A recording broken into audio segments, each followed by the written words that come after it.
Hey YouTubers out there, this is Wertak. I haven't done a flint knapping video in a while, so I figured I'd show you what I've been up to. First off, here's a piece of fancy India Jasper, and I actually got this from a rock shop in southern Utah, and I think it turned out okay. I did do a heat treat on it. I went up to 500 degrees Fahrenheit. It was a thick piece to begin with, so I basically took a week to do it. That's what's nice about those programmable furnaces.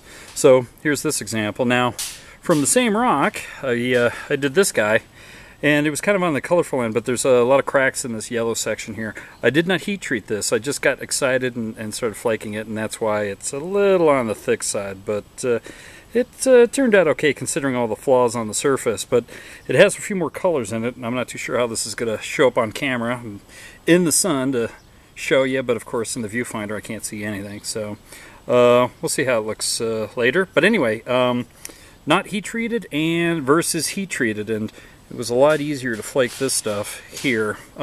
This is a little deeper into the rock, so there's not quite as much color, but you can see the difference in terms of shine, I hope.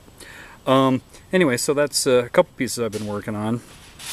Here's a chunk of some Texas flint that I got in the Austin area. Busher Park is the location, and there's just some small agate looking chunks of, I guess it's chert. It's translucent. I don't know if I can show that or not. Kinda. But it has a crystal pocket running through it, right here. And actually, you can see through it. Well, you can see through it if, you know, if you had it in your hands. I'm not sure if it's showing up on camera. But anyway, this turned out okay. I was going to put a notch in it, but, you know, with that crystal pocket, I just didn't want to mess with it. Here's a spall of some of that interesting material that I had. It has those dendrites in it. I really like this material. I wish I knew where it came from. It's supposed to be somewhere in Idaho. Anyway, I'm just working this down. I don't know, maybe a little pendant or something might come of it. I recently did a little demo for the Boy Scouts, and so I don't normally do abo, but you know, for them I just kind of figured, okay, let's just do it hopefully as the Indians might. And so here's a chunk of obsidian. Let's see if I can get a good view of it. It's small, okay, and the reason it's small is because I didn't want to hurt myself. I'm not sure if it's black butter, but it's a nice black obsidian.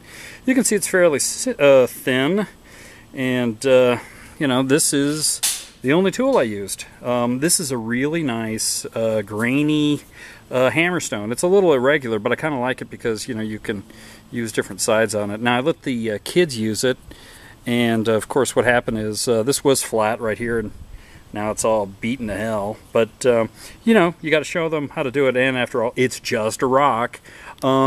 This material, or this hammerstone, was obtained from the Wood River.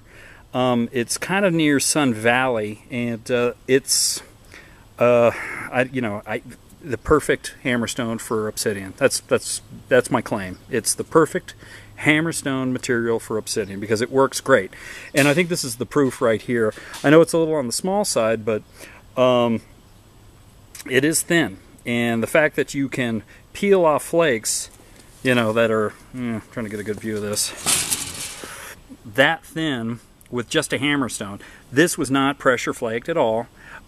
It's not perfect. I mean, I think there's a little bow in it, but I mean, look how thin that guy is. And that, you know, try to get a little reflection off the light here so you can see the flake scars, but the flake scars are pretty damn wide, and you know, and they traveled pretty far, and it was all just from that hammerstone. Nothing else was done with this. And the only reason I did it, and I'm paying for it now because my wrists hurt and my thumb hurts, I just wanted to do it because it was the demo, and I kind of figured, well, what the heck. So that's just one of the pieces I made. But I just used this rock, and I wanted to show how you didn't need much. You didn't need a big investment, and that's kind of what I wanted to demonstrate. It's like, if you know where to find the materials and the tools, you can make an arrowhead. And so in Idaho, we've got a lot of this obsidian available, and this is the same place. It's the Kilgore area.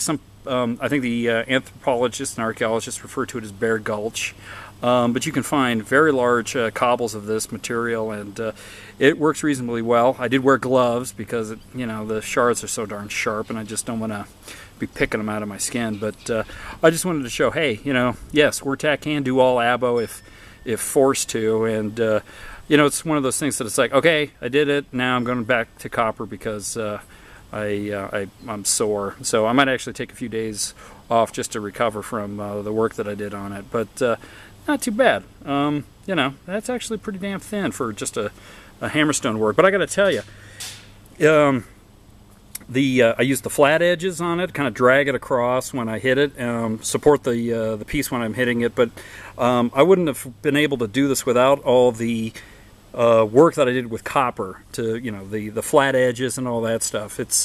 There's a learning process, and copper was a big part of it. So I could have never been able to pull this off with a hammerstone without having all those years of just practicing with copper and getting a feel for how to get a proper strike and get decent results. But anyway, I just wanted to show what's going on. I always like making just a larger piece here, just to kind of have something big to hold on to and show off a little bit.